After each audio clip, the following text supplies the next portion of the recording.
He laughed, while my mother screamed under the burning sun. Her hands were tied to the rock, her skin blistering, and still, he just stood there, smiling. The desert wind carried her cries across the canyon, but no one dared move. The vultures circled above, waiting for the end, while the heat burned everything that was still alive inside me. I begged him to stop. I begged until my voice broke. He took another sip of whiskey, looked straight into my eyes, and said, "This is what happens to those who forget who owns this land." And then he did something I'll never forget. What he did next shocked everyone. The desert stretched as far as the eye could see, silent and cruel beneath the morning sun. Dust floated in the air like smoke from an invisible fire. I walked beside my mother, Maria, carrying a bucket of water from the well. She always said the desert had its own kind of beauty, but to me, it looked more like a test that never ended. Our home sat on the edge of Cruz del Sol, a small town where every man kept his head low and his gun close. My mother raised me alone after my father died. People said he was a brave rancher who stood up to the wrong kind of men. Those men never forgot his name, or ours. Every week, riders came from town to collect what they called protection money. My mother called it what it really was, blood money. She worked her hands raw sewing clothes for the townsfolk, just to keep food on our table. But she refused to give a single coin to those outlaws. That morning, I could feel something different in the wind. It carried the sound of horses long before I saw the dust rising from the road. I looked at my mother, she didn't even flinch. She just wiped her hands on her apron and stood by the door. 3 riders stopped in front of our home. Their leader wore a black hat and a silver buckle that shone brighter than the sun. I'd seen him once before in town, Cowboy Jack. The man everyone feared, the man who laughed louder than thunder and never looked back after pulling a trigger. He stepped down, boots crunching against the sand, eyes cold and sharp. "Maria," he said, "you forgot to pay your share again." My mother crossed her arms. "I pay for what I earn, not for what you demand." Jack smiled, but there was no kindness in it. "You got courage, I'll give you that. But courage don't buy forgiveness." The men behind him chuckled. I felt my chest tighten. My mother's voice stayed steady. "You've taken enough from this town. You won't take from me." Jack looked around, pretending to admire the sky.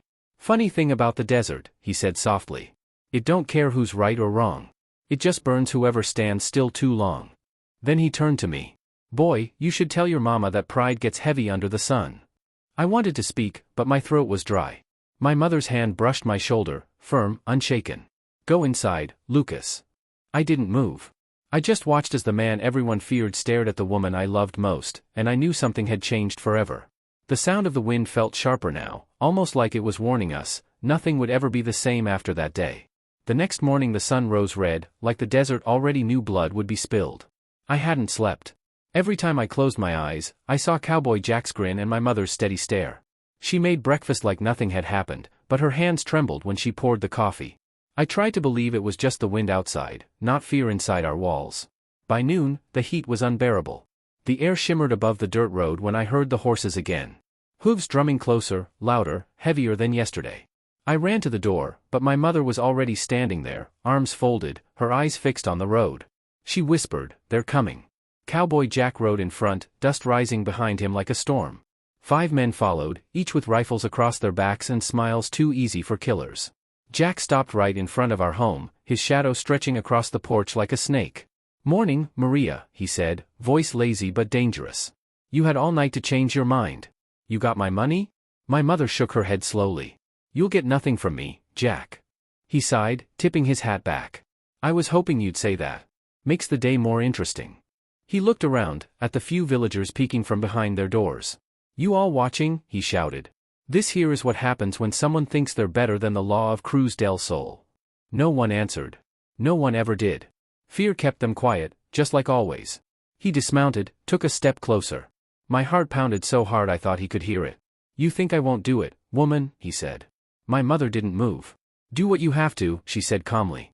"But you'll never own me." For a second, even Jack looked surprised.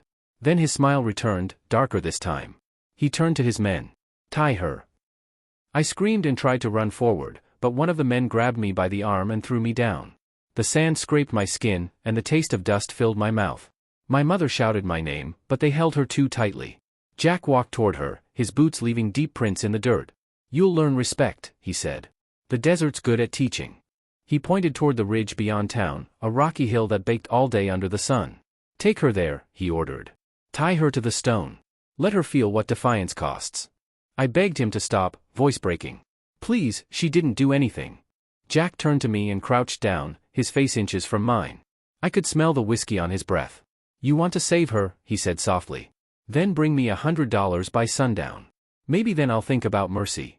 He stood, dusted his coat, and mounted his horse again. If you're late, he added with a smirk, you can watch her burn. The men dragged my mother away. I ran after them until my legs gave out. Her voice echoed back through the wind, calm, strong, unbroken. Don't cry, Lucas. Don't give him your soul. Her words tore through the air like bullets. I fell to my knees, staring at the line of dust where they disappeared, and the sun felt hotter than fire. Somewhere deep inside, something in me began to crack.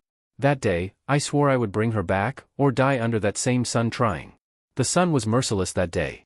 The air shimmered like boiling water, and every breath burned my throat. They had tied my mother to a great slab of stone in the middle of the desert, her arms stretched tight with coarse rope that cut into her skin. The rock glowed red from the heat, and the ground was too hot to touch. I watched from the ridge where they'd thrown me down, my wrists bound, dust stinging my eyes. Cowboy Jack sat on his horse nearby, laughing with his men. He held a bottle of whiskey, taking slow sips as if time itself belonged to him. You see, boys, he said, the desert don't need a bullet to kill. It just needs patience. The men laughed, loud and ugly, their voices echoing across the dry canyon. My mother said nothing. Her head was bowed, her lips cracked, but her eyes stayed open. I could see them glinting even from where I lay. There was no fear there, only the stubborn fire that had always lived in her.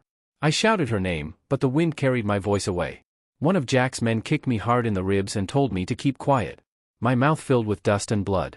I wanted to fight, to break free, to run to her, but my body felt like stone.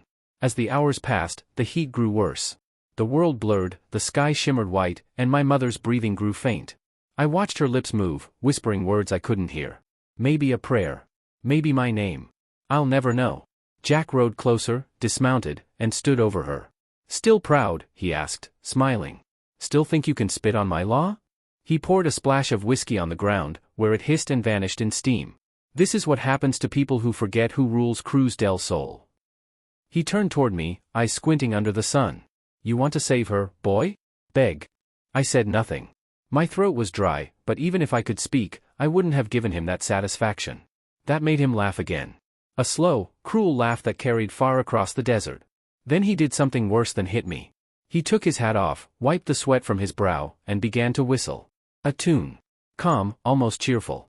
As if my mother's pain was a song he'd heard before and liked. When the sun began to fall, the laughter stopped. His men grew quiet. My mother was barely breathing. The desert, once blazing, turned cold and still. A long shadow crept over the rock, and for a moment, I thought I saw something move in the distance. A rider, small and dark against the dying light. Jack squinted toward the horizon, but then shrugged and spat. Just the heat playing tricks, he said, climbing back onto his horse. We'll leave her here till morning. If the sun doesn't finish her, the coyotes will. They rode off, their laughter fading with the wind. I waited until they were gone, then crawled across the sand to the rock. My hands shook as I reached for her, the rope still cutting deep. Her skin was hot to the touch, but she was alive, barely. She looked at me, her voice a whisper. Don't cry, my son. You must live. Promise me. Tears burned down my face as I tried to untie the ropes. My fingers were raw, the knots too tight. I pulled, bit, tore at them until my nails split. The desert night fell around us, cold and silent. The stars above seemed to watch, but offered no mercy. In the distance, a coyote howled. I looked up, and that's when I saw it again, the shadow on the ridge. A rider, motionless against the moonlight. He was watching us. I didn't know who he was, but something in the air changed. The wind shifted, and for the first time that day, I felt something I hadn't felt since the morning began. Hope. The night wrapped around the desert like a dark blanket, and the air turned cold enough to bite. I held my mother's hand, whispering her name, trying to keep her awake. Her pulse was weak, but it was still there, like a fading heartbeat of the land itself. Then I heard it, the steady sound of hooves approaching through the sand. Not fast, not loud. Calm. Controlled. Like a man who feared nothing. I turned my head and saw him. A tall figure on a black horse, coat swaying with the wind, hat pulled low over his face. He rode closer, and the moonlight caught the steel glint of a revolver at his side. He stopped just a few feet away and dismounted, his boots sinking softly into the sand. For a long moment, he said nothing. Just looked at my mother tied to the rock, then at me. His voice was low, rough from dust and silence. What happened here? I couldn't answer. My throat burned, my hands were shaking. I only pointed toward town. He crouched down beside my mother, his face still shadowed. "Cowboy Jack," he murmured, more to himself than to me. Still breathing, then. He took out a small canteen and poured a few drops of water onto her lips. She stirred slightly, whispering something I couldn't hear. He untied the ropes carefully, his hands steady. The marks on her wrists were dark and deep. "Can you move her?" he asked me. I shook my head. "She's too weak." He nodded once, looked back at the horizon where faint lights flickered in the distance. "Then I'll move her." He lifted her in his arms as if she weighed nothing, carried her to the shade of a nearby rock. I followed close behind, my heart pounding. When he set her down, I finally found my voice. "Who are you?" He looked at me, and for the first time, I saw his face. A scar ran from his ear down to his neck, deep and pale against his skin. His eyes were cold but not cruel. "Someone who's seen too much of Jack's work," he said quietly. "Someone who stopped running." He gave me the canteen. "Drink slow." I did, the water tasting like life itself. Then he took off his hat, looked up at the sky, and said, "At dawn, he'll come back to make sure she's dead. That's what he does. He laughs, he leaves, then he comes back to watch." His voice grew harder. "Not this time." I didn't know what he meant, but the way he said it made the air feel different, heavier, charged. He sat beside the fire he built with dry branches and broken cactus. The light flickered across his scar. He spoke again, softer now. "When I was your age, Jack burned my home too. Left me for dead in the desert. Thought I'd become another ghost out here." He looked at the horizon. He was wrong. Silence hung between us. My mother's breathing steadied a little. The stranger took out his revolver, spun the cylinder once, slow, deliberate. "When the sun rises," he said, "you'll take your mother to the river. Follow it north until you reach the old mission. There's food, water, and people who'll help." "What about you?" I asked. He smiled faintly, eyes never leaving the horizon. "I'll be waiting for Jack." The fire crackled. The wind shifted again. Somewhere far away, a coyote howled, and the stranger whispered, "The desert remembers, boy. It always does." I looked at him then, and I understood. He wasn't just another wanderer. He was a man carrying a promise forged in blood and sand. When dawn began to paint the sky red, he stood up and pulled his hat low again. "Stay behind the rocks," he said. "No matter what you hear, don't come out." He walked away, his figure slowly swallowed by the morning light. And as the first sunbeam touched the desert floor, I knew that by the time the day ended, someone would die under that same burning sky. The first light of dawn crawled across the desert, pale and sharp like a blade. My mother was still asleep, her breathing shallow but steady. I crouched beside her, listening to the wind, waiting for the sound of hooves that would mean the end was coming. The stranger stood a few yards away, motionless, his coat brushing against the sand. His shadow stretched long and thin toward the ridge. He had been standing there since the first hint of light touched the sky. Then it came. The faint rhythm of horses, slow at first, then louder, like a heartbeat growing in the distance. Dust rose on the far side of the canyon, and through it, Cowboy Jack appeared, leading his men. His laughter broke the silence before he even came close. "Well, look what the sun didn't finish," he said, stopping at the edge of the camp. "Guess I'll have to do the job myself." The stranger didn't move. "You've done enough, Jack." Jack tilted his head, squinting at him. "Do I know you, friend?" The stranger took a slow step forward, his voice calm but heavy. "You should. You left me for dead 10 years ago. I was one of your men before I realized you had no soul." Recognition flickered in Jack's eyes, then amusement. "Well, I'll be damned. I thought the buzzards took care of you. Guess I'll have to finish it myself." His men dismounted, circling like wolves. I stayed hidden behind the rocks, holding my breath, my hands shaking. The stranger stood still, one hand resting near his revolver. Jack spat into the dirt. "You really think you can take me on your own?" The stranger smiled faintly. "No. I'm not alone." At that moment, a gust of wind swept across the plain, kicking up a cloud of dust.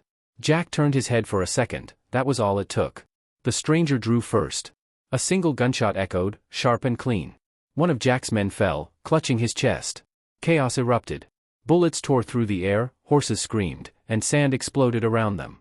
The stranger moved like a shadow, fast, precise, every shot hitting its mark. Jack shouted orders, firing wildly, his voice full of rage. I crawled toward my mother, trying to keep low. She opened her eyes, weak but aware.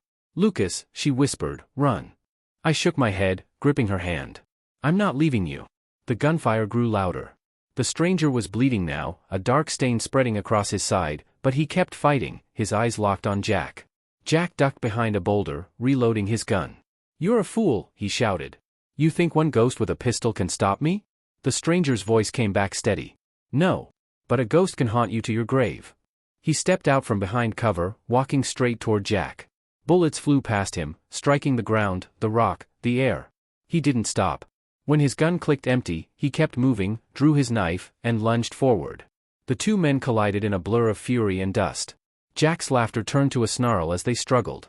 The knife flashed, blood spilled. Jack punched hard, sending the stranger to his knees. "You should have stayed dead," he hissed. The stranger looked up, eyes burning. "So should you." He swung his arm up and fired his last bullet. The shot hit Jack's shoulder, spinning him around. Jack screamed, staggered backward, grabbed the knife, and drove it into the stranger's chest. The sound that followed was silence, heavy, final. Jack stood there panting, blood dripping down his arm. The stranger collapsed at his feet. "That's it," Jack said through clenched teeth. "No more ghosts." He turned toward me and my mother, raising his gun again. "Now, let's finish the family." I froze, unable to move. My mother tried to sit up, her voice barely a whisper. "Lucas, close your eyes." Jack took a step forward, aiming straight at her. The sun rose higher behind him, burning gold over the canyon, casting his shadow long and black across the sand. And in that moment, something in the air changed, the silence before the final storm. The wind stopped. The world went still. Jack stood with his gun raised, the sun flaring behind him like a crown of fire. My mother was too weak to move, her breath shallow, her eyes half closed. I wanted to run, to throw myself in front of her, but my legs wouldn't obey. Jack grinned, blood dripping from his arm, his finger curling around the trigger. Then a sound cut through the silence, a low click, faint but sharp. The stranger wasn't dead. He was lying in the dust, hand trembling, gun still in his grip. Jack turned just as the shot rang out. The bullet hit him square in the chest. His smile froze, then faded. He staggered, staring in disbelief. He dropped the gun, took one step back, another, and fell to his knees. The desert wind came alive again, whirling dust around him as he tried to speak. You should have stayed down." The stranger coughed, blood spilling from his lips. "You first." Jack collapsed onto his back, eyes staring blankly at the sky. The sound of the wind swallowed everything after that. For a long time, there was nothing but silence. I crawled out from behind the rocks, my heart pounding, my hands shaking. The stranger was still breathing, barely. I knelt beside him. "Don't move," I said, my voice breaking. He smiled faintly, the kind of smile that comes from someone who already knows his time is short. "You did good, boy," he said. "You kept her alive." My mother whispered something, her voice fragile like dry leaves. I leaned closer, and she said, "Thank him." The stranger looked at her, eyes softening. "Ma'am," he said quietly, "I owed him that much." I frowned. "Owed who?" He looked at me then, straight into my eyes. "Your father," he said. "We rode together once. He saved my life when Jack tried to kill me. I swore I'd return the favor." The words hit me harder than the sun ever could. "You knew him?" He nodded slowly. "He was the best man I ever met. Brave. Honest. The kind of man this land doesn't deserve." He paused, breath catching. "When I heard what Jack did to your family, I came back. Guess I was a little late." Tears blurred my vision. My mother reached for his hand. "You came in time," she whispered. "You saved my boy." He looked at her, then at me again. "Promise me something, Lucas. Don't grow up like him, or like me. Don't let hate take root." I tried to speak, but my throat closed. I just nodded. He smiled one last time. "That's good enough." The wind picked up again, carrying sand across his face. His hand fell still. His eyes stayed open, staring at the sky that was finally soft and blue. I sat there for a long time, holding his hand until it grew cold. The sun had climbed high when I finally stood. My mother was crying quietly, not from pain, but from something deeper. I helped her to her feet.